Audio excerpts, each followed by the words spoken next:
op hierdie pragtige aand van 2 April 2026 op ons Pesach wat ons vier en baie welkom julle wat ingeskakel is by die huis ook en daar waar julle kyk. Ons is so bly ons is vanaand saam met julle en julle saam met ons. Dankie, kom ons bid net weer saam. Vader, dankie dat ons vanaand in die teenwoordigheid kan wees. Dankie vir die liefde, dankie vir die genade. Dankie vir Getsemane. Dankie vir wat ons kan gebruik, kan geniet en dit wat U vir ons gegee het om te kan gebruik. En ons eer U daarvoor. Seën vanaand, laat U die woord bring vanaand, gebruik my maar net as 'n wessel vanaand om dit wat U vir die mens wil sê, dit kom doen deur my. En ek dank U daarvoor. Bid dit in die naam van Yeshua. Amen. Kan julle hande net so daar hou? Ons gaan nou by dit kom. En ons is in hierdie tyd van Pesach, die Passover soos hulle sê, 'n Paasfees soos wat hulle dit genoem het of dit nog steeds noem. Paasfees of Yeshua se kruisiging was gewees op die 14de Nisan. Gaan net so vinnige inwyding gee. Ons het gisterand in diepte daarna gekyk ook met ons Pesach ete. En die 14de Nisan begin die aand van Dinsdag 31 Maart 2026 met sonsondergang en duur tot Woensdag 1 April 2026 teen sonsondergang. So ons wil net so 'n datum daarby saamgee. Dit is die dag van Pesach voorbereiding.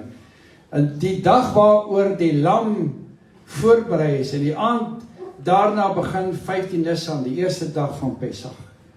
So as ons terug sou gegaan het na hierdie presiese tyd van Yeshua, kyk ons wat gebeur het op die 14de Nisan. Die aand van die 14de Nisan, Yeshua eet die laaste Pesachmaal saam met sy disippels. En later daardie nag word hy verraai en in gevange geneem. Die volgende dag, nog steeds, die 14de Nisan, word hy gekruisig en hy sterf. Nou ons gaan 'n bietjie kyk na die tydperk van hierdie Pesachfees en ons gaan hierdie paadjie stap soos die gebeure afgespeel het, soos dit gebeur het daai tyd. Nou wil ons ook sê, sien die program wat Marada ook opgestel het en hou maar die afkondigings dat ons maar sien wat gebeur dat ons kan tred hou met alles saam. Nou ja, ons gaan hierdie 'n paadjie stap van die pad van Getsemane om iets te leer. Nou hierdie 7 feeste van Jahwe, onthou dit sê 7 feeste van Jahwe, dit is nie 7 feeste van die Jode nie, dis Jahwe se met Yeshua wat in die middel staan, wys na hom toe. En hierdie paadjie waarop ons gaan stap, wat Abba Vader vir ons kom sê, kom op na die tempel om 'n nuwe hart te ontvang. Nou die 53 vertaling van Johannes 18 vers 1 en ons gaan dit begin lees. Ekskuus. En dit is net na Yeshua se laaste maal saam met sy disippels geëet het. Dit is ook nadat hy vir sy disippels gebid het. Vers 1.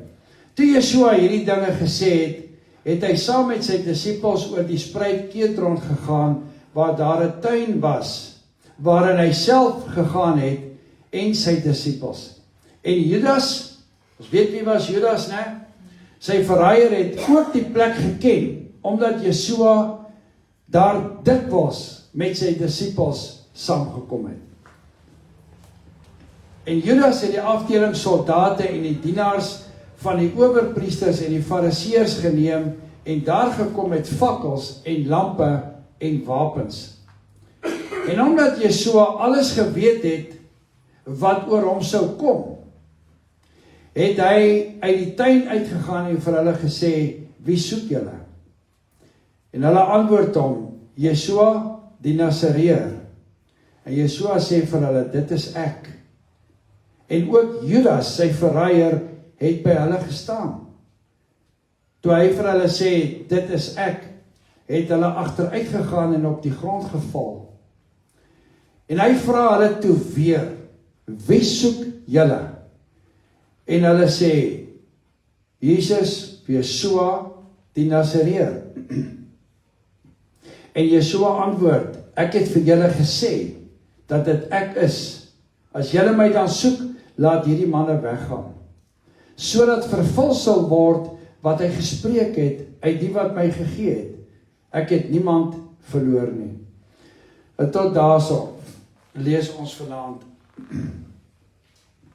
Nou ons het hierdie prentjie van Yeshua, en sy disippels wat hierdie maaltyd geëet het saam. En daai tyd was Pesach in Jerusalem gewees. En al die mense het opgegaan na Jerusalem toe, om hierdie Paasfees, hierdie Pesach te gaan vier. En dit is oor hierdie selfde naweek, wat Petrus en Johannes die Paasmaaltyd voorberei het. En dit is baie belangrik dat ons hierdie stukkie gaan gee om te gaan kyk, wat is besig om te gebeur. Petrus en Johannes wat die Paasmaaltyd voorberei het, hierdie twee mense, en die disippels het saam met Yeshua geëet. En dan begin hulle te loop, want Yeshua is op pad na die tuin van Getsemane toe. Want hy en sy disippels het daar gaan bid, en hulle was dikwels daar, want dit is wat hy wil gaan doen het, om daar te gaan bid het. En dan begin die gedeelte in Johannes 18, en Yeshua en sy disippels het geloop, en hoor mooi, en oor die Kedron spruit gegaan, Getsemane toe. En dis hier waar ons vir 'n oomblik gaan stilstaan. Dis hier waar ons gaan kyk, hoekom het hy net voor, of hoekom het hy oor hierdie spruit te gaan? Nou, hierdie ding is oopgebreek, uit wat Abba Vader vir ons hierso oopbreek, en niks het toevallig gebeur nie. Niks in die woord van Abba Vader het toevallig gebeur nie. Alles het 'n prentjie en 'n betekenis. En daarom as ons dit lees en ons kyk daarna, dan weet ons dat dit wat hy vir ons sê, en dit wat hy vir ons gee, het 'n betekenis. En elke ding, elke woord, elke ding het 'n betekenis, en dit gaan ons bietjie kyk vanaand ook aan na. Daar is 'n rede wat daar geskryf staan, Yeshua en sy disippels het oor die Kedron spruit gegaan. En Abba Vader leer ons, en ons kom en ons sê, Abba Vader, leer ons 'n bietjie. Leer ons, wat is hierdie? Wat is hier besig om hier te gebeur? Nou as jy gaan kyk na die Kedron spruit, dan was dit hierdie onbekende spruitjie, wat nie baie oor gepraat word nie. Nou, Jerusalem was op hierdie heuwel gewees. As jy die prentjie kan sien wat daar gewees het, hy is op die heuwel, en die tempel was bo op die heuwel ook gewees. En aan die agterkant van die tempel was daar, jy kan amper sê, 'n uitgangspaadjie gewees, wat afgeloop het na hierdie Kedron spruit toe. En dis die onbekende spruit wat daar gelê het. Nou, ons kan miskien dalk vir ons vanaand self sê, miskien was hulle net lus om op daai dag daai pad te stap. En miskien daai aand het Yeshua net lus gevoel om oor die Kedron spruit te loop. Want eintlik was daar baie ander paadjies Getsemane toe. Of kan ons hier vanaand vir Abba Vader vra, wat is dit wat U vir ons wil wys? En weet jy, terwyl ek dit nou hier sal lees, daar was baie paadjies na Getsemane toe. Onthou julle toe Yeshua die vrou by die put gekry het, was daar ander ompaaie. Hoekom het hy daai pad gevat? Om daardeur te loop, hy alleenig. Want hy het 'n afspraak gehad met 'n persoon. Hier word vir ons amper dieselfde gesê. Daar was baie ander paadjies om, En hoekom het hulle by hierdie spruit gaan staan? En dan gaan ons gaan kyk na hierdie Kedronspruit, dan sien ons dit was eintlik 'n dreineringssysteem gewees van die tempel. Nie die dreinering van die toilette of die badkamers of die water nie. Dit was nie dit gewees nie. Dit was 'n dreineringssysteem gewees van die altaar waar hulle die lammers geslag het. Nou as hulle die lammers klaar geoffer het, en ons gaan nou kyk, wat was dit eintlik gewees? Was hierdie altaar vol bloed gewees? En dan het hulle die altaar skoon gewas met water.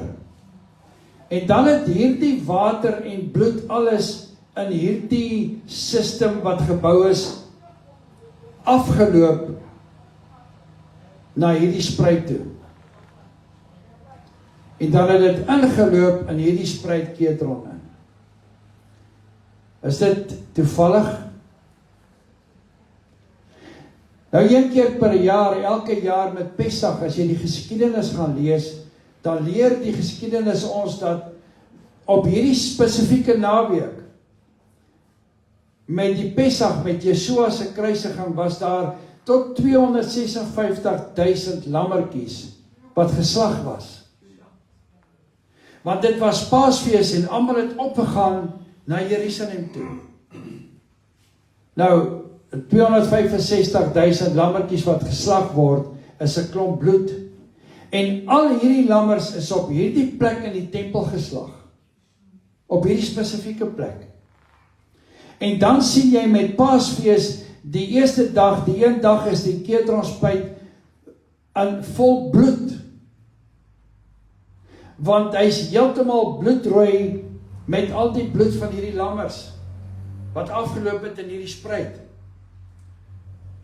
En presies op daardie tyd wat die lammertjies geslag is, kom Yeshua en sy disippels, en die woord sê, hulle gaan oor die Kedronspruit.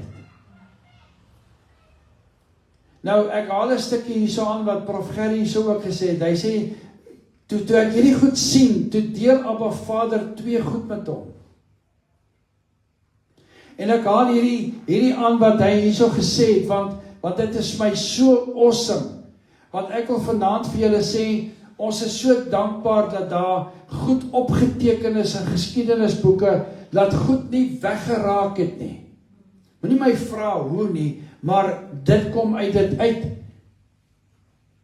Dis dalk nie alles in die Bybel nie, maar as 'n mens jou eie ondersoeke gaan maak, dan kom jy op hierdie goed af. En vir een ding van hierdie jaar, een dag van hierdie jaar, kom hierdie bloed af in hierdie spruit. En dan kan ons vra, maar wat het dit te doen met Getsemane? Dan kom hy ook aan sê, dan sê Abba Vader, sê Jahweh, my seun het oor die bloed van die lammers gestap. En jy kan dit dan vat, dat jy kan weet dat dit die offer van offers was. Hierdie dag was die ultimate offer gewees. Ver bo van die lammers wat se bloed daar was, het die lam van God, wat Yeshua is, oor dit gestap. En ek dink as ek my eie prentjie in my kop kan maak, het hy dalk geweet, wat is hier besig om te gebeur. Want daar sal nooit weer in die wêreld weer so offer wees, soos die offer van die lam van God self nie. Wat hulle ook kan sê, exalted above any sacrifice brought in the history of the earth. Want dit sal nooit weer plaasvind, dit wat hier plaasgevind het nie. En daarom vier ons dit as sy kinders dit in hierdie tyd. En dan sien ons hierdie prentjie van die disippels wat deur die bloed van die lammertjies loop. Want Abba Vader wys hierso vir ons, so met ons deur die bloed van die lam na Getsemane toe gaan. En ek wil vanaand met hierdie boodskap iets tuisbring vir elkeen wat dit hoor. Nou, elkeen van ons het hierdie Getsemane binne ons, waarin ons moet gaan sit, en vir Jahwe gaan soek. Want Abba Vader sê, die kruis was aan die ander kant van Getsemane, en vir my en jou om te weet, wanneer om my kruis op te tel en Yeshua te volg, soos wat die woord van God vir ons sê, kom Jahwe, en hy kom en hy sê vir ons, dat ek en jy moet gaan tyd spandeer in Getsemane. Jy gaan dalk vanaand, weet julle dit, of jy weet dalk miskien van dit, maar iets in die boodskap gaan met ons praat vanaand oor Getsemane. Nou ons sal die gedeelte Matteus 16 vers 24 verstaan wat sê, toe sê Yeshua vir sy disippels, as iemand agter my wil kom, moet hy homself verloon en sy kruis opneem en my volg. Nou ons eie Getsemane. Nou, hoeveel keer as ons hierdie verhaal lees, dan gaan ons so vinnig oor hierdie deeltjie. Hierdie deeltjie van Yeshua wat in Getsemane was. O ja, dis mos waar hy gaan bid het voor die kruisiging. Ons weet dit mos, maar dit is waar hy gaan bid het voor die kruisiging.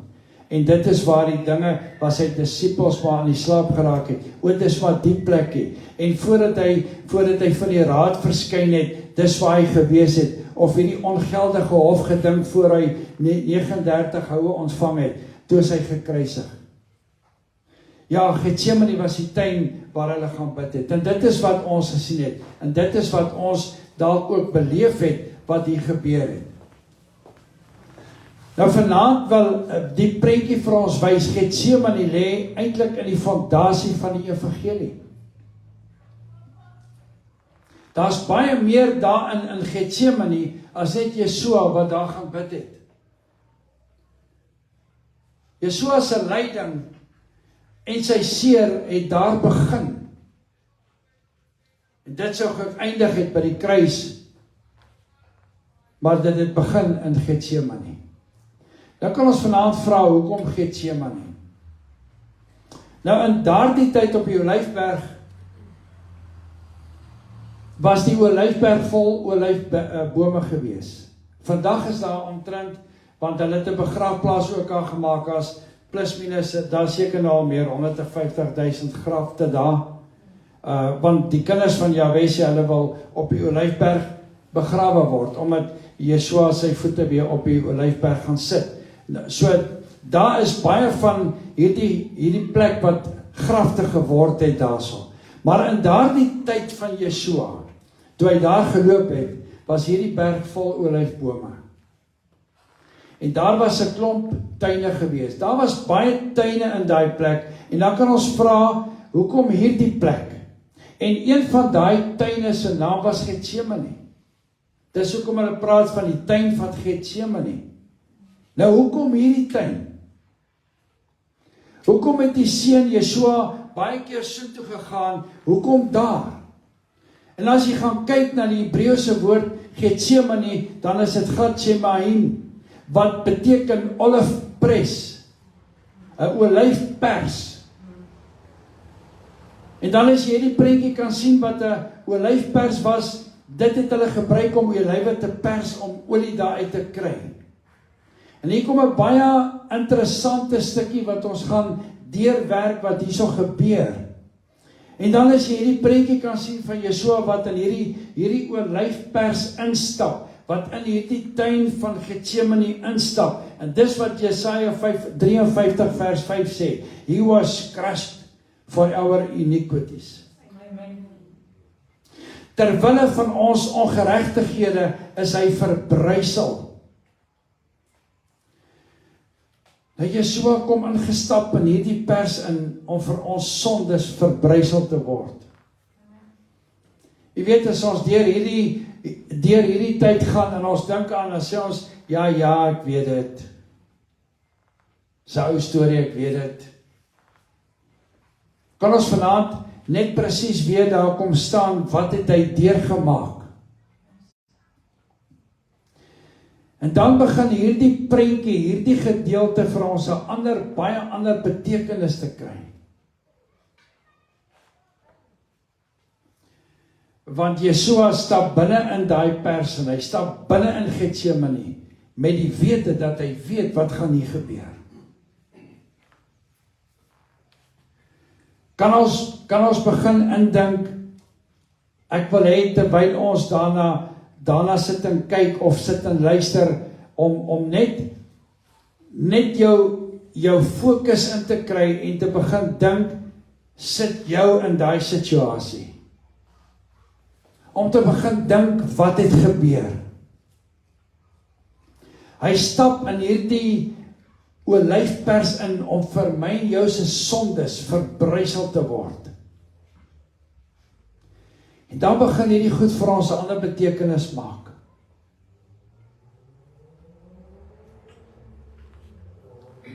Ons het nou aan die boodskap van Profeet geluister wat sê, die mense sug maar oor die goed.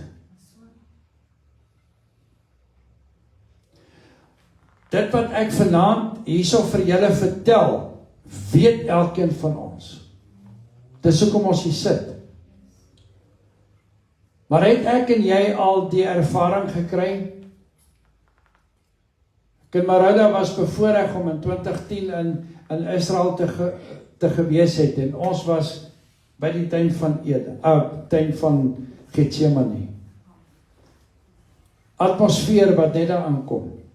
Net 'n ander atmosfeer. Om net daar te kom staan en te kom dink dat my koning, wat sy naam Yeshua is, het hier gesit en bloed sweet. Hier. Ek kan nie vir julle beskryf wat gaan deur jou liggaam nie. Om net dit te dink. Want dit gee vir jou 'n ander betekenis en ons gaan nou 'n bietjie dieper daarin om dit te gaan beskryf. Wat is dit? Daar is meer as net wat gebed wat daar plaasgevind het binne in hierdie plek.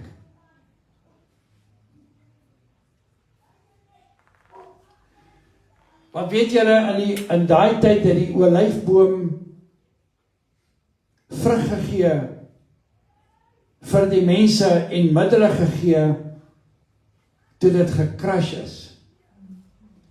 Jy kon 'n olyf eet, maar dit was nie dieselfde uitwerking as ene wat gecrush was nie.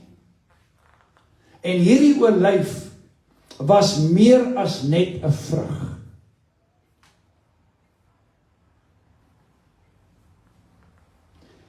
Want die mense skryf daaroor, hulle sê, ja, dis maar net 'n baie lekker vrug wat ons kan eet.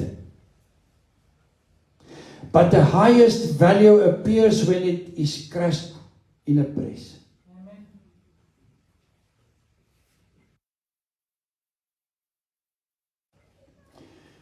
Dan begin ons hierdie prentjie sien van Yeshua wat in hierdie olyfpers instap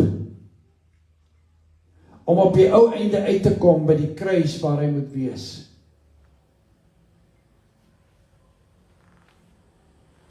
As jy die prentjie van hierdie olywe het wat gepluk word, wat heel is en wat in daai pres ingegooi word, kom nie weer dieselfde uit nie. As jy gaan kyk na die eienskappe van 'n olyf, is daar een eienskap van 'n olyf wat heeltemal anders maak as enige ander vrug. Want dit het 'n baie buitengewone druk nodig om iets uit hom uit te kry. Kan hom nie sommer net so vat en sy sappies uitdruk nie. Want hierdie druk wat op gewone vrugte gesit word, gaan dit nie doen vir 'n olyf nie. En daar word dit gesê, daar's 'n buitengewone gewig nodig om hom te pas dit is eintlik, gaan ons oor van kilogramme na tonne toe, my denke maar net, baie hoog, en dit is die eerste rede, waarom ek en jy in Getsemane ook moet instap. En ek gaan vanaand ook praat oor hierdie, hoekom moet ek en jy daar instap, en hoekom, ek weet Jahwe wil hê, ek en jy moet gaan sit in Getsemane by hom. Net 'n bietjie rondkyk om ons.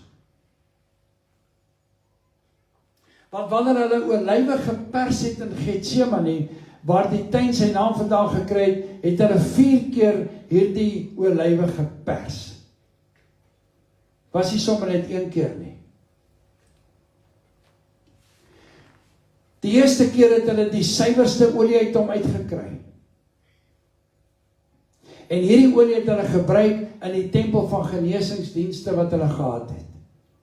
En die salwingsdienste, hulle het dit gebruik vir die spesiale dienste. En hierdie suiwerolie het hulle gebruik om aan sere te smeer, en dan het dit genesing gebring.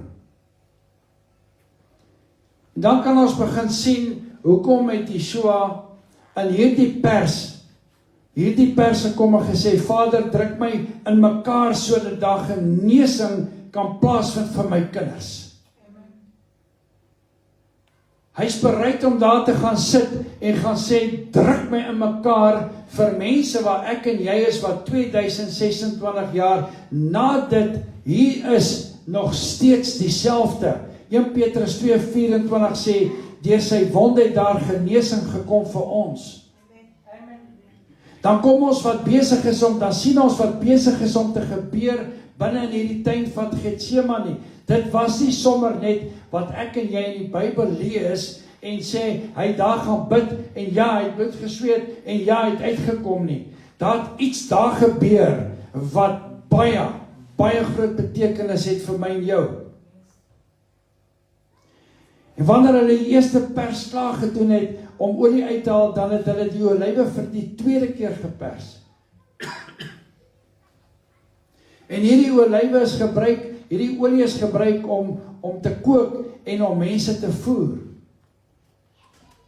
Dit was gebruik vir voeding. Johannes 6:35 lees ons waar Yeshua sê, maar ek is die brood van die lewe. En dan besef ek en jy hier in Getsemane, dat as jy net 'n bietjie by die voete van Jahwe wil gaan sit, wat is dit om hierdie brood van die lewe te vat en dit te eet? Ek gaan dit nou weer sê, as 'n tyd dat ek en jy ook 'n Getsemane het. Want dit is meer as om net 'n versie te kwoteer. Het gaan verder vanaand as net om te sê, maar Yeshua is die brood van die lewe, en hy sê, wanneer jy van my eet, sal jy lewe en nooit weer sterwe nie. Dit is asof wanneer jy in Getsemane gaan sit, en net jou oë vir 'n rukkie toemaak in hierdie tuin, dat jy kan begin verstaan wanneer Yeshua sê, as jy my nie het nie, dan het jy nie die lewe nie. Dan kan jy nie lewe soos ek jou gemaak het nie. Ek dink ons moet meer met mense begin praat oor die tuin van Getsemane voordat ons by die kruis kom. Voordat ons by sy dood kom, want dis daar waar baie dinge gebeur. En dan het hulle vir die 3de keer hierdie olywe gepers. Hierdie olie het hulle gebruik om die lampe te laat brand. Dan sê Lukas 11:36, julle is soos die lig wat moet brand in hierdie donker wêreld. Weet jy of dit vanaand of vandag miskien vir julle 'n sin begin maak van dit wat besig was om te gebeur, en dit hou nog steeds aan. Kom na my en jou se lewe toe. En dis juis hier in die tuin van Getsemane dat ons kan sien, maar Abba Vader, Dis hier waar ek nou verstaan om die lig te wees in hierdie donker wêreld. Is iets besig om in my wese te gebeur, om te kan sê, maar iets is besig om hier te gebeur. En terwyl ek ook hierdie so deurgaan en gaan kyk, vra ek om verskoning, ek vra Abba Vader, vergewe my, dat ek nooit hierdie goed so raak gesien het nie. Dat ek eintlik nog nooit werklik 'n Getsemane ondervinding gehad het nie. En dis hier waar ek dan verstaan, wat beteken dit om ook my kruis op te neem en om te volg, in alles wat ek doen. Want dit is net meer as om 'n vers in die Bybel vir iemand te quoteer. Ons is baie vinnig om 'n klomp versies te leer en dit te quoteer, maar ons weet nie wat is die diepte van dit nie. Nou, waar is Getsemane in my lewe? Want dit is amper asof 'n mens verstaan, dat as 'n mens nie hierso kom op hierdie plek waar 'n mens hierdie lig verstaan nie, dan gaan die wêreld ons vlammetjie uitdoof. Kan ek dit weer sê? As ons nie verstaan waaroor dit gaan nie, en ek kan nie in hierdie plek kom waar ek hierdie olie kry nie, gaan die wêreld ons vlam uitdoof. Want dit is nie maklik om hierdie pad te stap nie. Dit is amper asof Getsemane hierdie plek is van verstaan. En dan kom die 4de pers, die laaste een voor hulle die deeltjies wat oorgebly het, weggooi.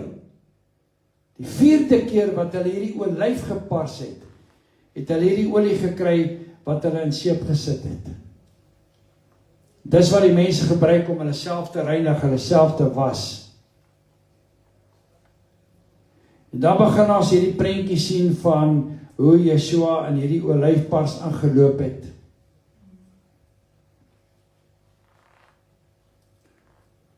Om ons skoon te was van ons sondes.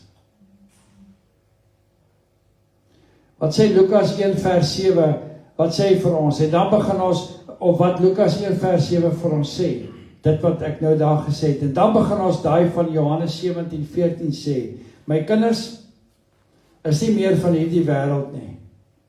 Hulle leef in die wêreld, maar hulle is nie meer van die wêreld nie. Kan ek en jy vanaand daarop sê, amen. Kan ek en jy vanaand daarop sê, so sal dit wees, dat ek is nie meer van hierdie wêreld af. Ek is in dit, maar ek is separate, ek is set apart van dit. Getsemane hierdie plek van verstaan, waar hierdie goed helder word, en wanneer ek en jy in hierdie tuin loop, dan sien ons daar die bome wat daar staan. As jy daar is daar 8 bome, en hulle sê hierdie bome is tussen 2 en 3000 jaar oud. En as jy na hierdie bome kyk, dan sien jy een eienskap van Jahweh. Nou ek wil vanaand vir die vraag, kom ons gaan bietjie net in die tuin van Getsemane in. Ons sien baie keer hierdie tuin van Getsemane is 'n plek van onsekerheid, alleenheid en leegheid.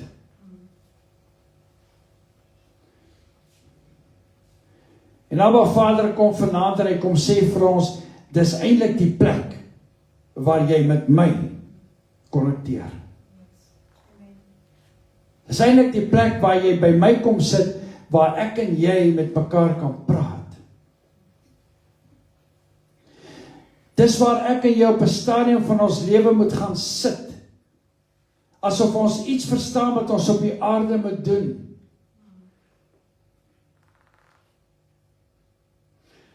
Want as ek en jy, my boetie, my sussie, in die gees en in waarheid moet wandel, moet ons in Yeshua se voetspore begin stap, en ons moet dit daar begin doen, in die tuin van Getsemane.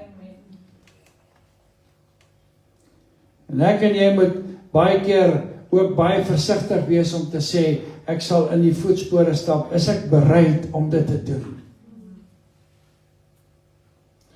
En weet jy, 'n mooi ding, in hierdie tuin van Getsemane, is hierdie plek waar jy alleen is met Jahweh.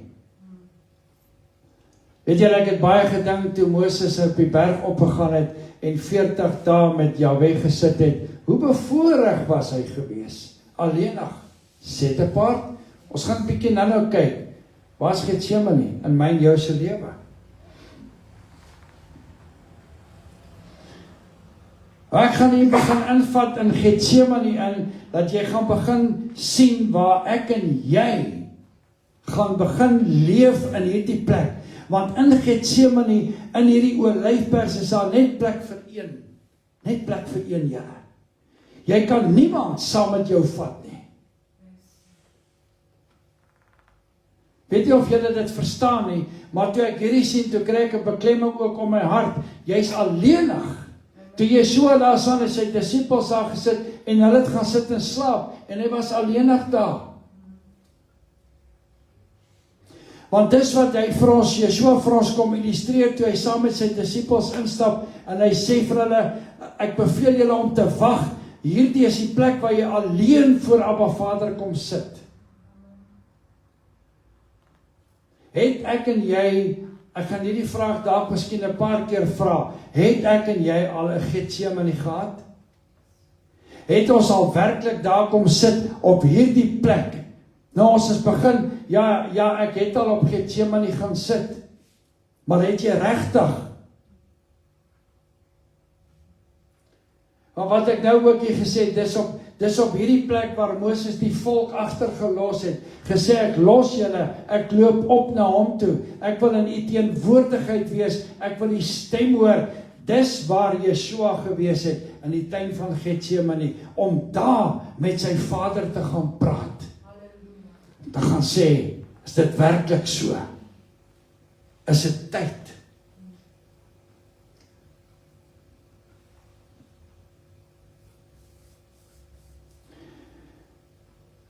Want dit is nie net genoeg om hierdie stories te hoor nie. Ek wil van aangesig tot aangesig met u praat. Het ek en jy nie dalk miskien in ons lewe iewerste daai geweldige behoefte om alleenig met Jahweh te gaan sit en te gaan sê, ek wil u van aangesig tot aangesig sien. Praat met my.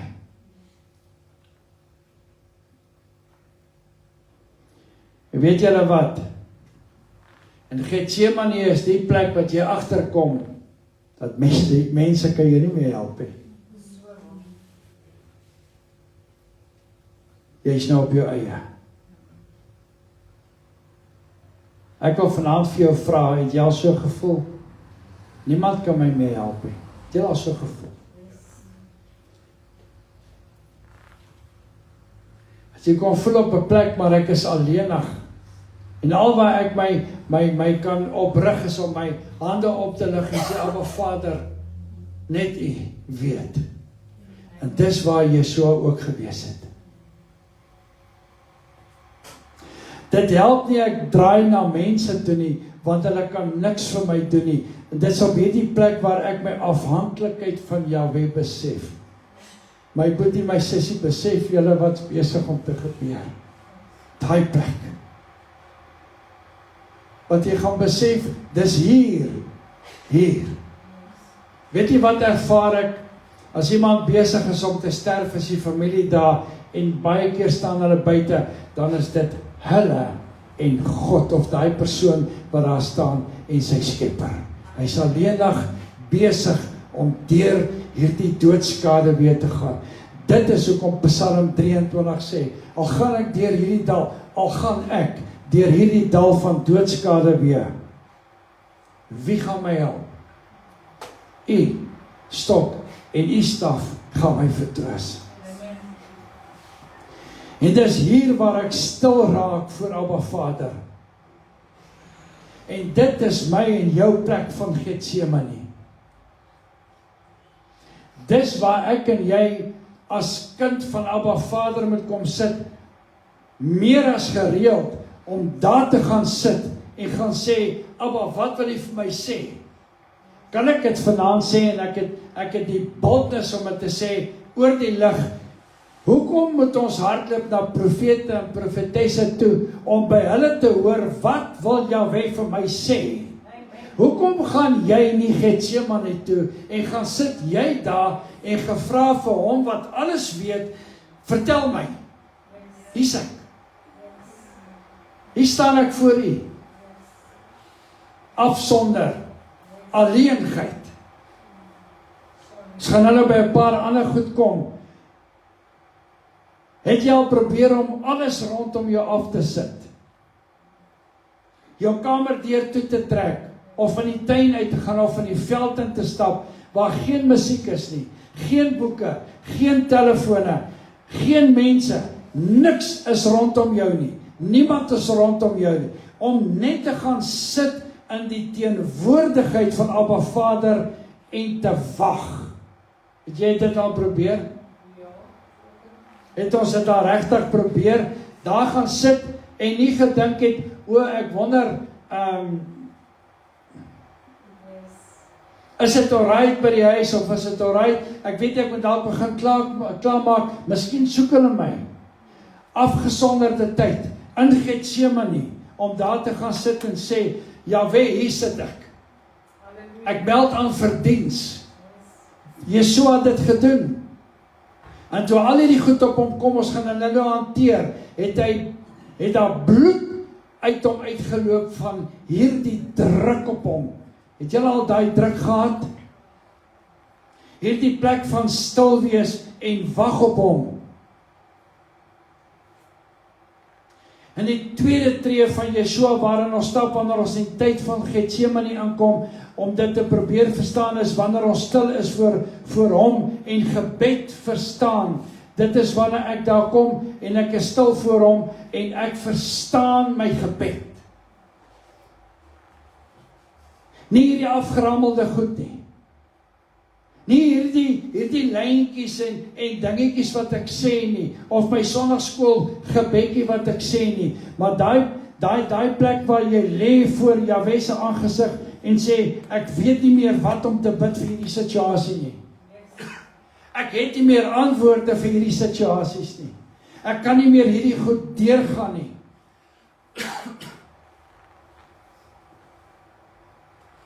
Het ons al op daai plek gekom waar ek werklik waaragtig waar sit voor Abba Vader se aangesig en hom aanroep in gees en waarheid?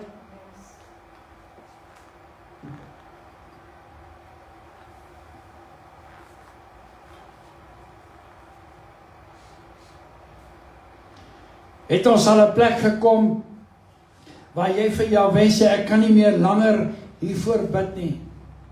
Ek het nie meer antwoorde nie. Ek kan nie meer langer vir my man, vir my vrou, vir my kinders, of vir hierdie situasie bid nie. Ek kan nie meer langer vir die kind van my bid nie. Ek kan nie meer nie, Abba Vader, ek bid al so lank hiervoor. Ek weet nie meer wat om te bid nie. Ek weet nie meer wat om te sê nie.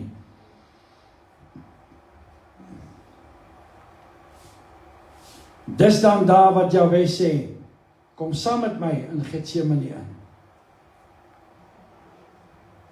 Kom saam met my in hierdie pers in.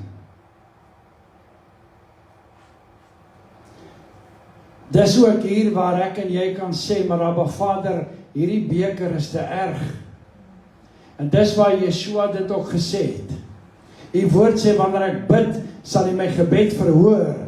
Maar dit voel nie vir my so nie. Ou Dawid kom en hy sê, hoe lank nog sal u rug op my draai? Nou ek dink toe Dawid daai woorde gesê het, was hy al stikkend gebid. Hoeveel keer het ek en jy dit al gesê nie? Hoeveel keer kom ek en jy nie sê, ek bid hierdie siening vas nie, asof Abba Vader aan die ander kant hierdie siening is. Maar weet jy wat, hy sê, jou sonde het 'n skeidsmuur geword tussen my en jou, en jy bid in daai skeidsmuur vas. Jy bid in daai ding vas, en jy kom en sê, ek wil 'n deurbraak hê, maar dit kos jou pers. Dit kos jou deurdruk. Dit kos jou om op 'n plek te kom sit, waar jy nie net sê, Dankie vir die kos en klere. Amen. Sien waaroor dit gaan nie.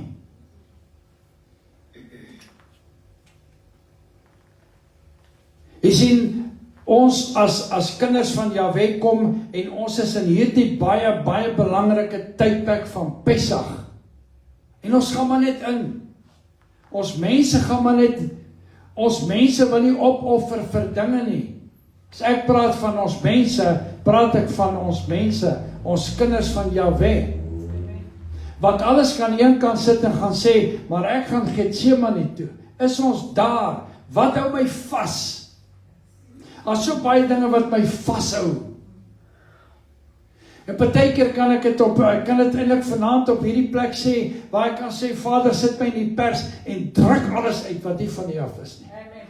Druk dit net uit. Halleluja. Kom pers my. Laat hierdie goed wat staan tussen my en U, maak my net suiwerder en suiwerder en suiwerder.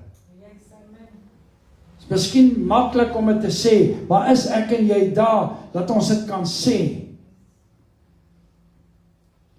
Want dit voel of ek bid en daar waar ek vir Jahwe sê, hierdie beker is te erg vir my om te drink, om te kan drink, ek kan nie meer nie, maar God sê vanaand vir my en jou, hy sê wag. Hy kom en hy sê vir my en jou, wag 'n bietjie, wag hierso vanaand, kom in die tuin van Getsemane in.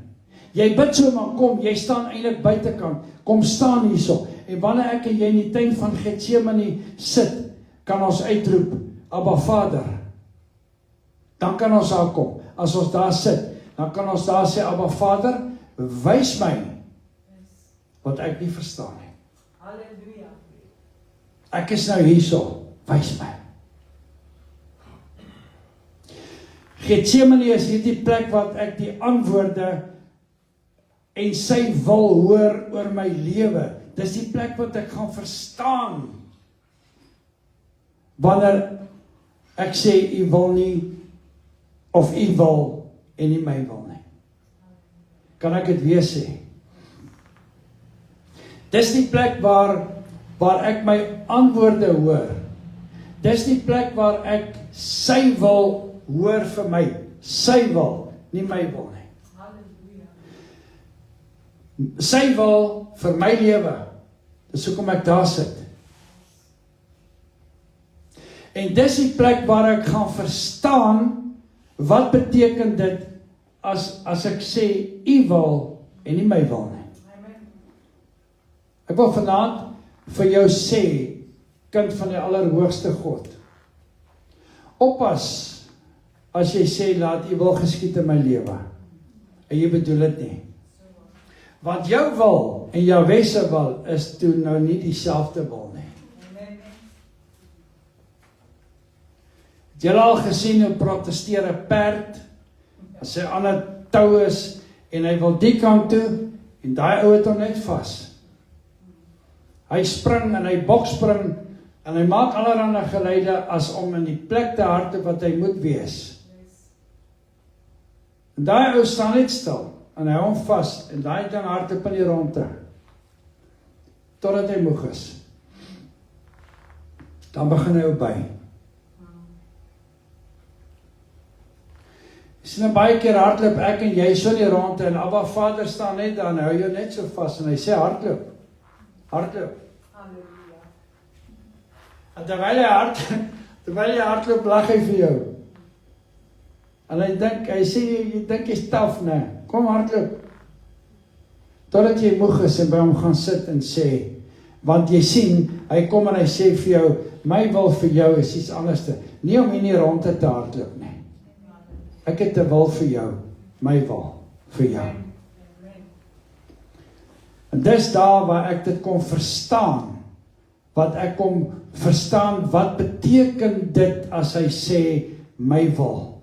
Dis die plek waar ek hierdie nie net kwoteer nie, dis 'n plek wat ek nie net kom sê, stuur my, ek sal gaan. Ek is tot alles in staat deur Yeshua wat my die krag gee. Ek sal alles doen. Ek sal, pas op. Want ek quoteer die teksversies, maar ek besef nie wat ek sê nie. Maar dis hierdie plek waar ek gaan kniel en sê, Jahweh, U wil en nie my wil nie. Dis die lied wat ons vanaand ook gesing het, wanneer ek gaan staan by die voete van Yeshua. En dis hier waar Romeine 8:26 sê, en net so kom ook die Gees ons swakhede te hulp. Op daai plek waar ek sit in my swakheid, kom die Gees my te help. Want ons weet nie reg wat ons moet bid nie, maar die Gees self tree vir ons in met onuitspreeklike sagtiging. Dis woord.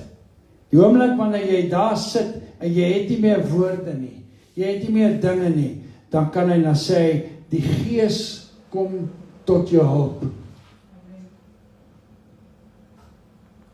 En dis waar Jahweh jou leer bid, wanneer jy nie weet wat om te bid nie. Hierdie plek van Getsemane.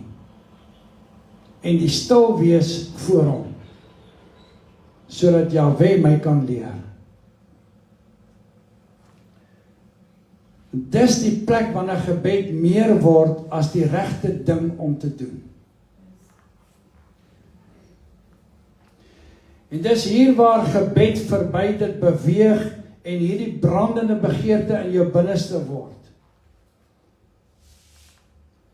Jy sien, partykeer mis ons die woorde, 'n brandende begeerte in my binneste word, nie net 'n dingetjie wat ek opsê nie, maar is iets wat brand in my, wat ek sê, dit is wat ek kom vra. Hierdie verlange om voor Jahweh te kan lê, en jy kan vra, maak oop my ore asseblief, Vader, dat ek U kan hoor. Maak oop my oor dat ek U kan sien. Dis daar waar daai gebed, daai verlange word om met hom te praat. Dis daai plek wat jy wanneer jy dit gevind het, wat jy elke dag wil Getsemane toe hardloop om te sê, Papa God Jesus, kom praat met my, kom vertel my, kom leer my. Het ek en jy so plek? En die derde ding van Getsemane waar ons besig is om in te stap, is waar die plek van seer en angs en moedeloosheid, daai drukking op jou hart. Dis daar waar jy verstaan dat Yeshua dit vir jou gevat het. En hy kom sterf al voor. Want ek en jy kom baie keer baie maklik en ek sê ek het hierdie angstigheid oor my. Ek het hierdie moedeloosheid oor my. En ek het hierdie verskriklike bedruktheid in my. En dit voel baie keer asof ek nie kan asemhaal nie. Jy al so gevoel. Voel of 'n 10 ton trok op jou bors lê. Ek weet nie wat is besig hier nie. Ek voel dit hier binne in my, maar ek weet Jahweh gaan dit regmaak vir my. Want Yeshua het kom sterf vir my. Maar hierdie goed word nie 'n realiteit in my lewe nie. Nou, wat is besig om te gebeur? Want daai angs gaan nie weg nie. Jy sien, dis hier waar ons gaan kyk na Yeshua, van wat het gebeur, waar hy na sy disippels terugkom. Hy kom terug, en hy kom sê vir sy disippels, julle, ek voel doodsbenoud. Kan ons dit indink, julle? Dat Yeshua kom, en hy kom na sy disippels toe, en hy sê vir julle, manne, ek is benoud, ek kry nie asem nie. Julle moet help, dis amper asof hy sê, julle moet help. Is 'n ding besig om te gebeur. En eintlik sit hy en hy sê, ek het hierdie benoudheid in my, en julle sit hierso, asof niks gebeur nie. Vanaand wil ek vra, hoe gaan jy daaroor voel, as jy in daai benoudheid sit, en ander mense sê, wat's fout met jou? Wil jy 'n chillpil drink hê?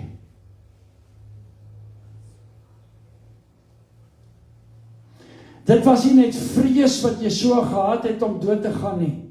Ja, hy was mens. Hy het geweet wat vir hom voorlê. Hy het gereageer soos 'n mens en hy het benoud geword daaroor. Julle, hy was 'n mens. Hy het dit ervaar soos wat ek en jy dit so ervaar. En hierdie benoudheid wat hy gehad het, was nie 'n gewone benoudheid van 'n asmaatjie nie. Vandag gaan lees ons in hierdie mediese boeke en ons gaan lees van die term, ek hoop ek sê dit uit, hermatidose. Wat dit is, en dit is 'n baie skaars toestand waarin aartjies onder die vel bars. 'n uiterste stres en angs. En dan het die bloed gemeng met die sweet. Dan het hierdie persoon bloed gesweet. En dit gebeur onder 'n uiterste emosionele of fisiese stres, intense vrees, angs, geestelike of emosionele nood. Het jy al so gevoel? Ek glo nie een van ons weet. Ek glo nie een van ons weet wat dit eintlik is nie. Dis hoekom Jesua, wat hy daar gesit het, gesweet het, soos bloeddruppels, of sy sweet het soos bloeddruppels geval.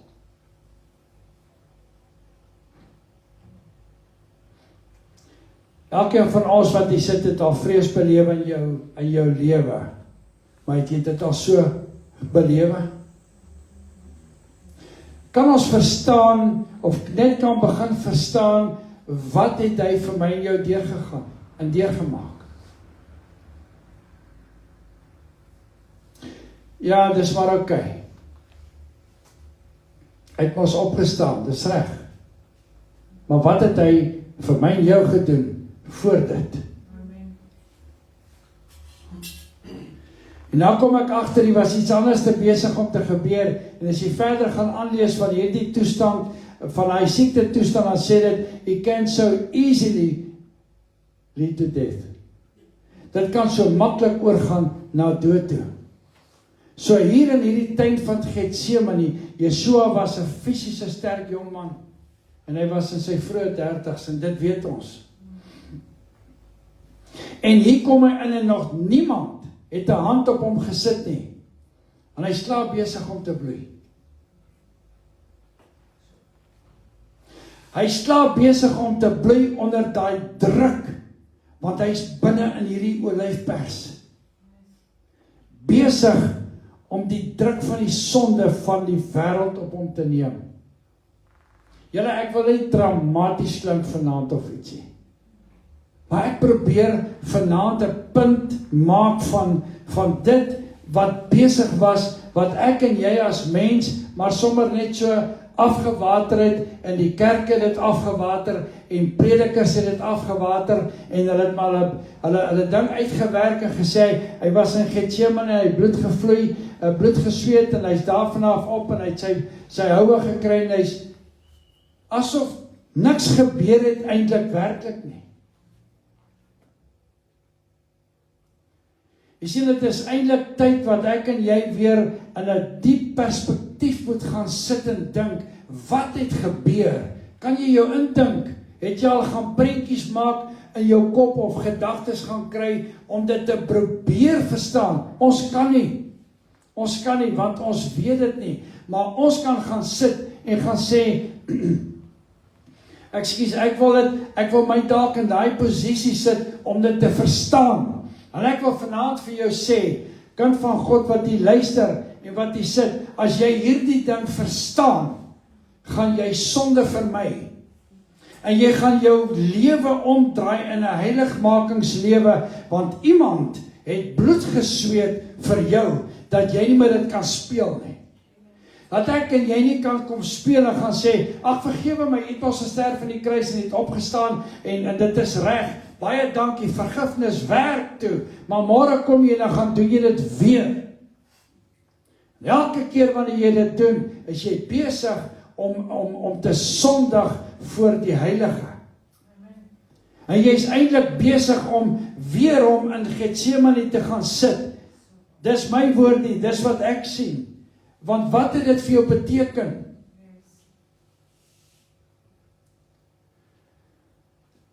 Ek weet nie hoekom nie, maar ek dink baie vinnig van die erfgeld te swerfgeld.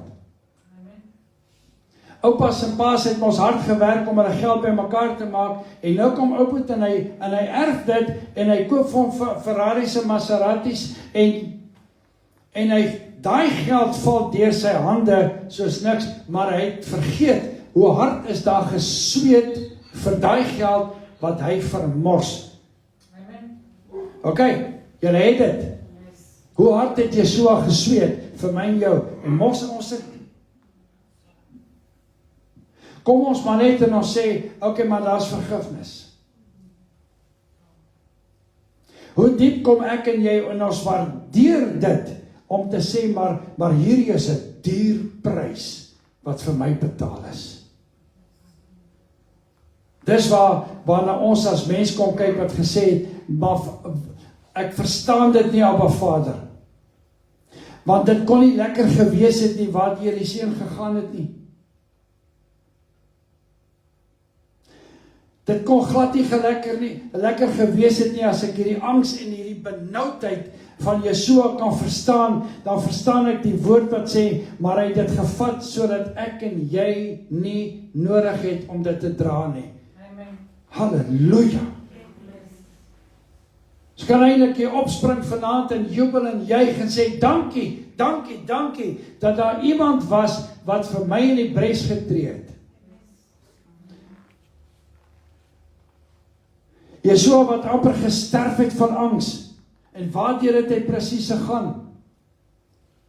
Ek weet nie hoe voel het om asma te hê nie, maar ek dink as iemand nie asem kry nie, en hy hyg na asem, en hy kan dit nie kry nie, dan verstaan niemand om hom wat gebeur met hom nie, of haar nie. En dis hy angsaanvalle wat kry, wat jou hart hardloop weg en jou keel trek toe, en dis eintlik waar deur hy gegaan het. En as ons gaan kyk in Levitikus 16, dan kom jy agter, dit is hier waar Yeshua die sondes van die wêreld op sy skouers gevat het. Jy sien, so ver soos in die Ou Testament, kom het al uit daai sonde van die wêreld, wat hy moes uitgestap het in die tuin van Getsemane. Om het daar te vat en alles vasgespijker word in die kruis. En met sy eie lewe daarvoor te kom betaal. So ek en jy vanaand van mekaar kan sê, het jy al iets baie erg in jou lewe gedoen, dan het jy so vir 'n dag, 2 dae, 3 dae, of dalk 'n week geloop met hierdie angstigheid en hierdie bekommernis oor dit wat jy gedoen het. Jy kan dalk nie in die aande slaap, jy drink 'n slaappilletjie, maar die slaap weier om te kom, en jy sit in hierdie angs, en dan loop jy met so 'n kombinasie van 'n doodsbenoudheid in jou, en angstigheid in jou. Jy rook een sigaret na die ander en drink potte koffie op, maar slaap bly weg, en ek het hierdie ding wat my jaag. Dag en nag jaag hy my, hierdie skuldgevoel, en dis hierdie ding wat jou druk, sodat jy nêrens iets kan doen, jy kan naderhand nie meer konsentreer nie, want al wat jy sien is hierdie, het ek en jy al so gevoel. En dit is eintlik die gevoel wat by my opkom, wat ek in die tuin van Getsemane gaan instap, om daar te gaan sê, en Abba Vader kom sê vir my en jou, onthou jy daai angs, wat jy baie keer gehad het? Onthou jy daai benoudheid wat jy gehad het? Is eintlik die feit dat jy geval het in sonde. En jy moes daai sonde dra.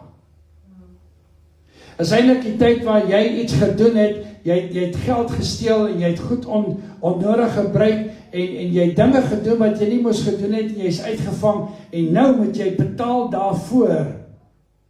En dit was maar net een ding. Dit was maar net een ding waarvoor ek en jy moet gaan staan. Nou kan jy imagine as jy en ek en jy, die hele wêreld se sondes op jou moet dra en dit moet vat.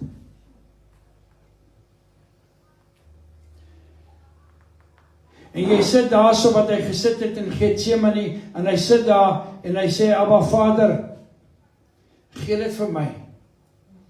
Gee Bertha se sondes, sy skulde, sy alles vir my. Ek sal dit op my skouers dra. En ek sal dit aan die kruis toe vat. Kom, gee dit vir my. Die hele wêreld se laste sit hy. Want as ek gaan kyk na Levitikus 16, op die dag van versoening Yom Kippur, wat hulle gemaak het, die hoofpriester het in Jahwe se teenwoordigheid gegaan, om die sonde van die volk voor Jahwe te gaan sit. En dan het hy 'n paar offers gemaak. En 'n deel daarvan was 2 ramme, wat hy moes offer. En die een ram was, was gekies om geoffer te word, en die ander ram was gekies om die scapegoat te wees. Dan het hierdie hoofpriester gegaan, en hy het sy hande op hierdie ram gelê. Want dit was 'n profetiese aksie, om die sonde van die volk op hierdie ram te sit. En dan het hy gegaan, en hy het hierdie ram in die woestyn ingejaag, waar hy moes gesterf het. En ons weet dat die Nuwe Testament ons leer, dat die offer deur die lam van Abba Vader vervul is. Waar hy die sondes op sy skouers gevat het. Hy was hierdie scapegoat. Die een wat op die kruis gesterf het. En die een offer gebring het, sodat ek en jy kan lewe. Dis amper 'n plek waar ek en jy vanaand hier kan sit en net sê, dankie Abba Vader. Dankie Yeshua. Dat U bereid was om die scapegoat te wees. Dat U bereid was om al my sondes te vat op die skouers.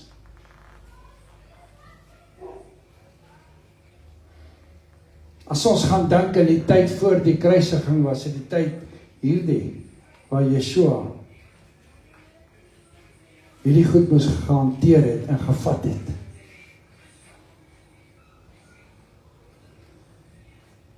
En dis hier waar hy in Getsemane kom en hy kniel en hy sê, Vader, hierdie is te swaar. Kan hierdie beker nie maar by my verbygaan nie. Is daar nie 'n ander manier nie? Is daar nie 'n ander way hoe ons hierdie ding kan uitwerk nie?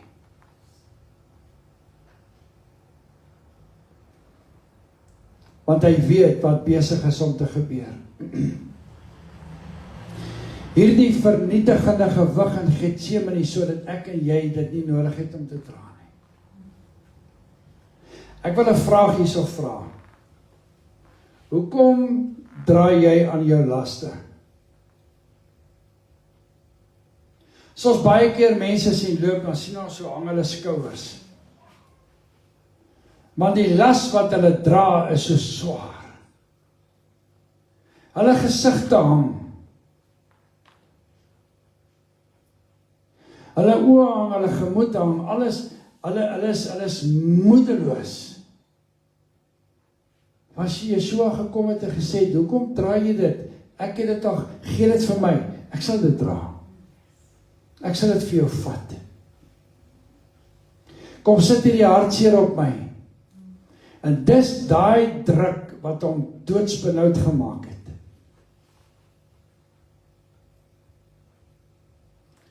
En dan nadat hy uit daai tuin uitstap, stap hy na die hofsaak wat hy voor Pontius Pilatus moes kom. En dan daar verder waar hy hierdie vernederings moet vat. Hulle het sy klere afgeruk. Hulle het hom gespoeg. En hulle het hom geslaan. Asof dit nie genoeg was wat hy hier deurgegaan het nie. Toe sit op die plek waar hy 39 houe moes vat. En al die siektes en al die goed op hom moes vat.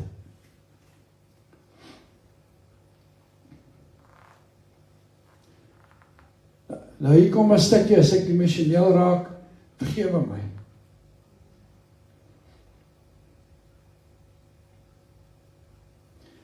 Kan ek en jy dit indink, kind van God? Nadat hy daai houe gekry het, hierdie stikkende, bloeiende liggaam, met al die siektes, al die laste, al die sondes van die mens, vat hy, en hy stap hierdie pad van die Via Dolorosa, en hy sê, ek is bereid, ek gaan dit vasspijker.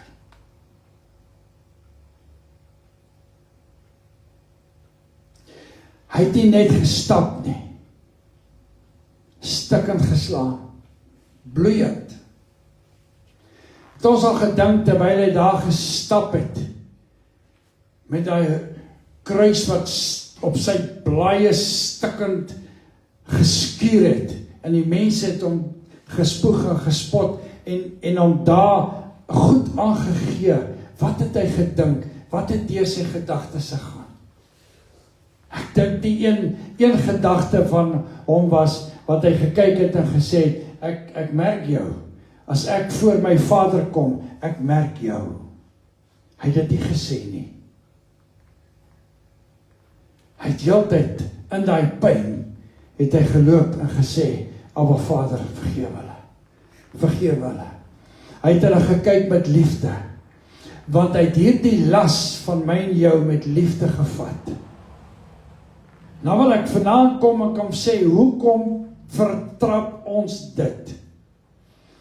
Hoe kan ons daai liefde vertrap? Hoe kan ons daai seer wat hy gehad het, minag asof dit maar net gebeur het? En dan is dit hier waar ek en jy in Getsemane saam met Jahwe sit, en ons kan verstaan dat ek al my angs en my benoudheid vir hom kan gee. Dieselfde toe Yeshua daar gesit het, sê hier's dit, maar hy kon dit nie doen nie, want hy het dit gevat. Dis hoekom ek en jy daar kan sit en dit vir hom gee. Ek kan dit voor hom kom neersit, ek hoef nie met dit te loop nie. Miskien verstaan ek en jy nie 'n ding wat in Getsemane gebeur het nie, of wat met die kruisiging gebeur het en met sy dood gebeur het nie. Hy het dit gevat, hy het dit klaar gevat. Hoekom vat ons dit terug? Hoekom kom ons en ons kom vat dit weer en ons sit dit weer op ons en ons loop met hierdie laste rond, terwyl die dierprys betaal is?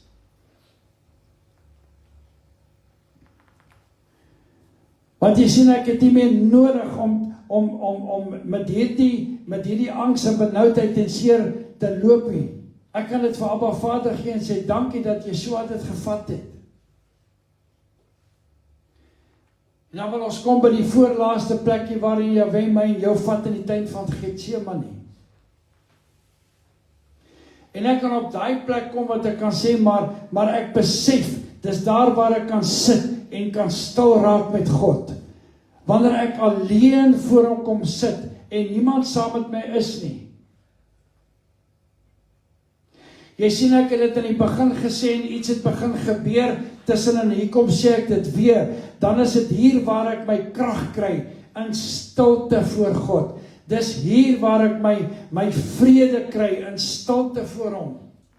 Nie in 'n pilletjie nie, nie in 'n doppie nie in sigarette nie in die wêreldse goed nie, net daar in die tuin van Getsemane, in die teenwoordigheid van Jahwe, waar ek in stilte voor hom sit, waar niemand saam met my sit nie.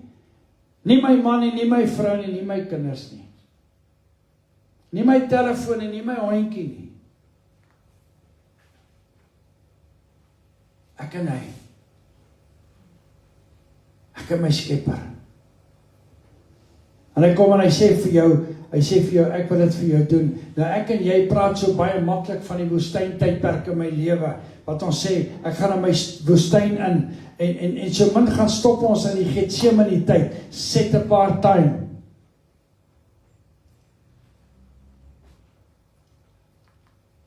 Want waar God die woestyn gebruik om ons harte te toets, gebruik hy Getsemane om ons kruis te dra terwyl ons op die aarde is. Jy sien twee verskillende goed. En dit is hier in die stilte saam met Jahwe wat ek die krag kry. Dis hier in die stilte saam met hom wat hy my lei om daai te doen wat hy wil hê ek moet doen. Ek het 'n begeerte om in die tuin van Getsemane te kan ingaan en sê vir hom, charge my, lei my, sny my uit, alles wat uit my moet uitkom, sny dit af. Om dan te kom stap in daai pad van waarheid in. En hoor hierdie ene, om daai pad te stap in waarheid van waar Jahwe vir my sê en waarheen hy my roep. Nie waarheen ek wil gaan nie. Kan ek en jy sien hoe belangrik is Getsemane?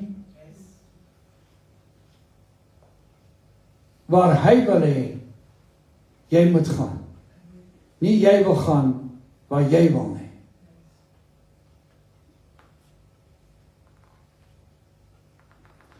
Die laaste plek waar ons gaan kuier is hierdie plek in die tuin van Getsemane waar ek besluite kan maak. Hierdie tydjie is vir daardie dae wanneer ek so veg teen dit wat God my roep. Was jy al daar gewees? Ek my eie besluite maak, ek veg teen hierdie goede, want Jahwe roep my, maar ek veg teen dit. Jahwe sê ek wil hê jy moet dit en dat vir my doen. Hy kom en sê vir jou, gaan staan op in die kerk en gaan sê dit. So sê ek. Of hy sê vir jou, gaan na daai persoon toe en gaan waarsku hom.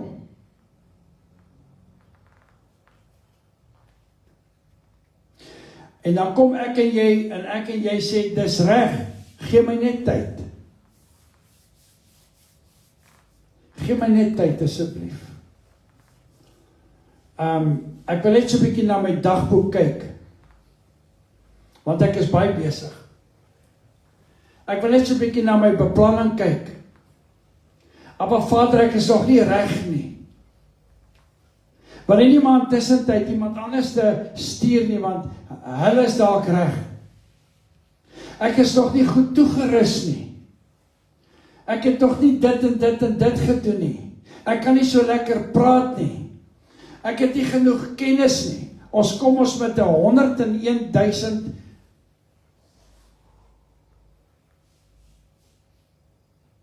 negatiewe vrae. Countergoed, as hy vir my sê, gaan. En een van jou goed wat jy sê, is eintlik regtig voor hom werd nie, want hy kan alles doen. En hy kom en hy sê, Moses het ook 7 keer vir my nee gesê. Maar as jy in die tuin van Getsemane is, as jy in hierdie alleenplek saam met God is, dan word daai roep van Jahwe se stem. Julle luister mooi.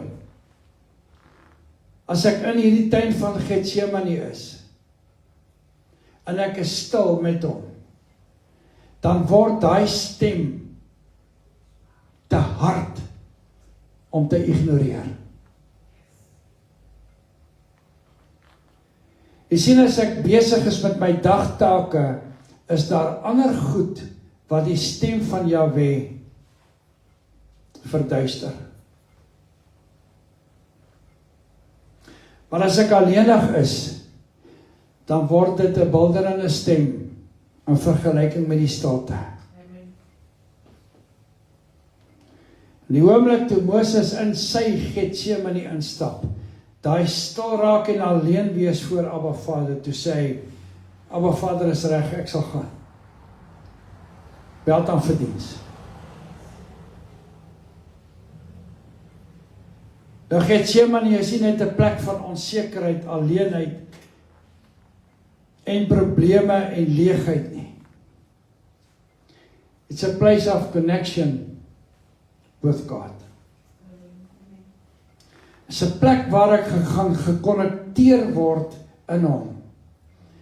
Ek wil vir julle sê, ek het daai prentjie in my kop en ons sal nooit weer dieselfde uit die tuin uitkom as wat jy ingaan, as jy daai konneksie met hom gemaak het nie.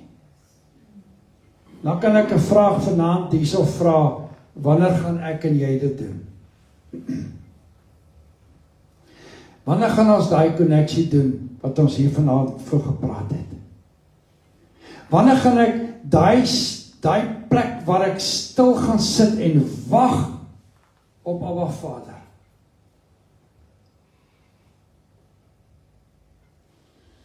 Dat hy die besluit maak in my lewe. Dit is belangrike goed hierdie wat ek sê vir julle vanaand. Ek kan dit alleenlik doen, wanneer ek stil word voor hom en sy stem hoor.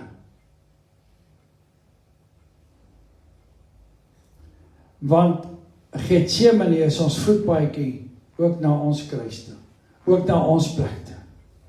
Dis hier waar ek Abba Vader dieper ervaar. Nie oppervlakkig nie, dieper ervaar. En ek ervaar hom dieper as ek net as net die geskenk van die ewige lewe. Jy sien die man op die kruis langs Yeshua het die ewige lewe gekry, maar hy het nie die dieper pad gestap wat ek en jy stap nie. Ek ervaar hom as die God van intimiteit, wat vir my ook wys dat ek moet doen terwyl ek op hierdie aarde is, waarvan Ester 3 praat. Daai pad wat hy met jou stap, as jy aangemeld het en jy kom uit, dan sê hy vir jou, ek wil jou hier invat. Dis hier waar ek my menslike krag oorgee, en waar ek myself verloor in die grootheid van Jahweh. Ek verloor my in hom. Dis hier waar ek en jy, wat ek en jy sê, let go. En sê ons dit nie, let go, let God. Hoekom doen ons nie let God nie? Ons wil let go, maar ons wil nie let God nie. Ons wil nie vir hom sê, okay, ek gaan nie. Want as ek en jy by een van hierdie bome wat 2-3 jaar oud is van Getsemane kom kniel, en ons kom stil raak voor Jahweh, en dan luister wat hy vir jou sê. Hier waar die lam die sondes van die wêreld op sy skouers gesit het. Dis waar ek en jy moet wees. En wat 'n mooi ding is, toe hy uit met hierdie seer in die tuin van Getsemane kom, stap hy uit en Jahweh het engele gestuur om hom te versterk. Ek is besig om klaar te maak, want môre gaan ek aan met hierdie pad wat hy hierso gestap het, die pad na Golgotha toe. En Yeshua stap uit die tuin uit en hy loop hom vas in 600 mans wat gekom het om hom te arresteer. Ons gaan môre in 'n diepte van dit kom, maar hoe bang was hulle? En dan sluit ons af met Johannes 18 wat ons vanaand gelees het, en Yeshua vra vir hulle, wie soek julle? Wat ons amper kan vra, maar wat 'n vraag? En hulle sê, Yeshua van Nazareth. En hy sê, I am. Dieselfde God wat homself in Exodus 3:14 voorgestel het aan Moses, as Jahweh sê, ek is. En wat ons gelees het vanaand, sien ons Yeshua wat uitstap in die tuin en 600 mans wat vir hom inwag. En Judas Iskariot is die voorbok. Hy loop heel voor. En hy vra weer, Yeshua vra, wie soek julle? En hulle sê, Jesus van Nazareth. En hy sê, ek is. En die krag van die naam van Jahweh, I am, val hierdie klomp soldate om.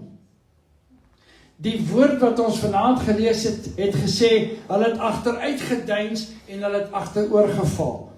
Ja, net om sy naam te sê, val hulle agteroor, 600 van hulle. En net daar sou ons al kon sê, ek erken jy is die seun van God.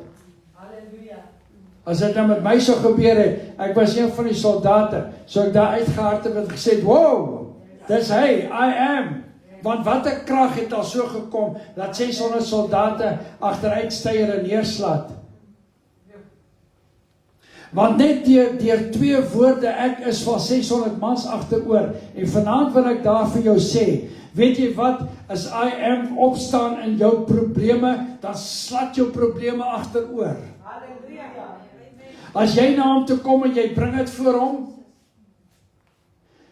die Satan en sy demone sidder by die naam van I am. Lekker jy speel daarmee.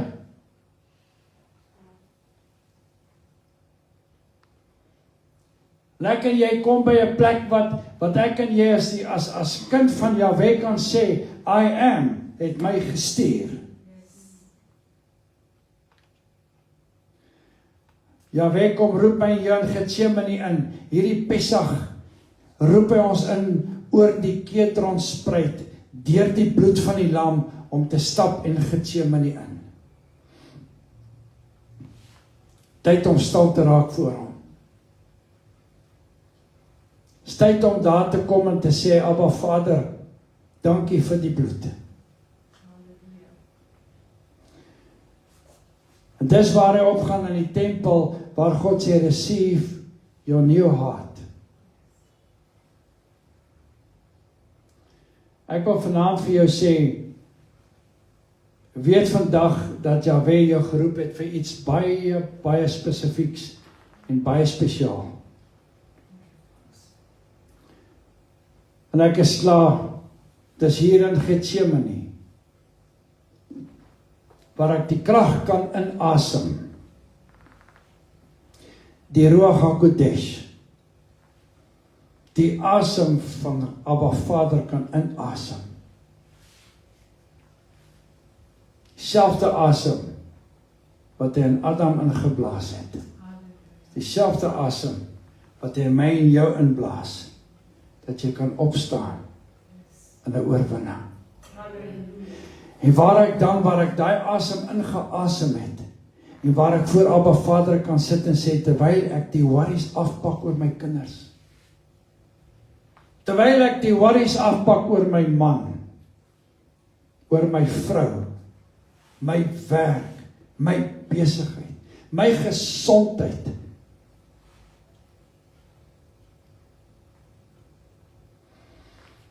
terwyl ek dit doen, kan ek dalk die woorde hoor, ek is. Kom ons bid saam. So ons vanaand net hier sit,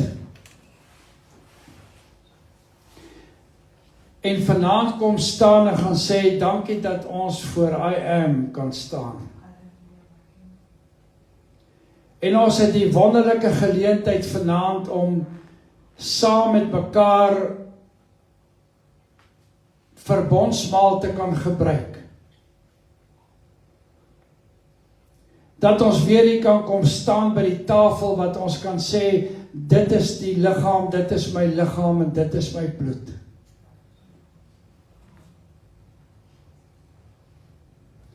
Dis van die bloed wat ek gesweet het op in Getsemane, vir my en vir jou, wat hy vir sy disippels gesê het, neem eet, dis my liggaam, neem drink, dis my bloed.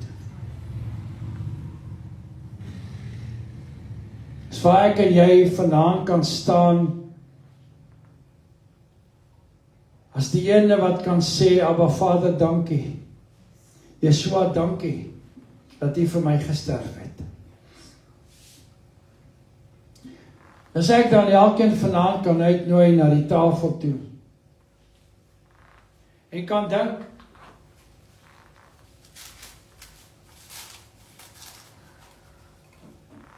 daar was 'n tyd gewees wat hy met sy disippels gesit het en gesê het, dit is my liggaam, en hy het dit gebreek, en hy het gesê, neem en eet, dit is my liggaam.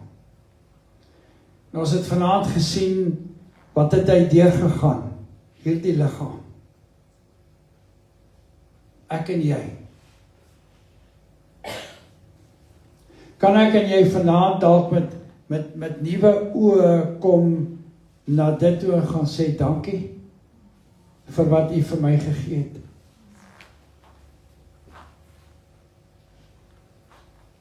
Hy het die beker gevat en hy het gesê, dit is my bloed. Drink dit. En elke keer wanneer julle dit drink, dink aan my. Waaraan moet ons dink? Kom ons dink aan die dag van Getsemane. Met al sy lyding deur. Dink aan my. Ons kyk vanaand, as ek en jy hierso kom sit. En ons kan sê, dankie vir dit wat ons kan gebruik. En ons dink daaraan. Ons dink aan die sweet, ons dink aan alles. Dan wil ek sê, Abba Vader, vanaand dankie vir dit. Dankie dat U seun nie gespaar het nie.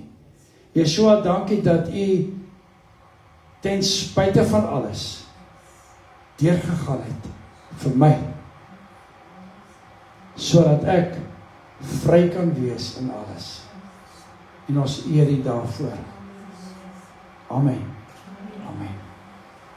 Ons ek wil U vra, en as jy dalk daar by die huis is en julle wil het verbondsmaal daar om dit so saam met ons te neem en in hierdie stemming dan te kan sit om dan vanaand te kan sê ek het 'n deel saam met dit om te weet dat U is met my en ons eer U daarvoor. Hou met ek kom julle, kom kry vir julle, ons nooi julle uit.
Baie dankie Abba Vader dat ons vanaand die wonderlike voorreg het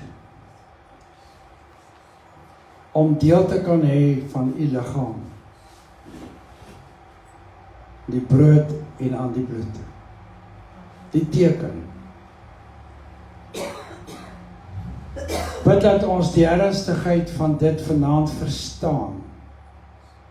Waardeur het U gegaan? En dit vir my, dankie daarvoor.